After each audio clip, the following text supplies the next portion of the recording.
তোমার নাম কি? উত্তম মণ্ডল স্যার। তুমি কোথা থেকে এসেছো? যাদবপুর সন্তোষপুর থেকে স্যার। গুড। তা তুমি বিটিটিআই কলেজ থেকে কি ট্রেনিং নিয়েছো? মোবাইল রিপেয়ারিং এবং এসি ফ্রিজ রিপেয়ারিংয়ের ওয়াশিং মেশিন এগুলোর উপরে ট্রেনিং নিয়েছি। গুড। তা তুমি যে fridge AC washing machine training নিয়েছো, তোমার এখানে কীরকম লেগেছে?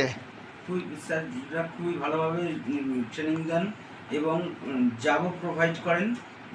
বিভিন্ন কোম্পানিতে ওনারা কাজের জন্য পাঠিয়ে দেন এবং মোবাইল রিপেয়ারিংয়ের ক্ষেত্রেও ওনারা বিভিন্ন কোম্পানিতে, জিও বা বিভিন্ন কোম্পানিতে ওনারা সার্ভিসের ব্যবস্থা প্রোভাইড করেন। তা তুমি যে এখান থেকে যে কাজটা শিখলে, থিওরি এবং প্র্যাকটিক্যাল ক্লাস করার পরে তুমি মনে হচ্ছে তুমি স্বনির্ভর হতে পারবে? হ্যাঁ, নিজে কাজ করা যাবে এবং বাইরেও কোনো কোম্পানিতে হলেও সেখানে কাজ করা যাবে। ঠিক আছে, তুমি স্যাটিসফাইড? হ্যাঁ, স্যাটিসফাইড। ওকে।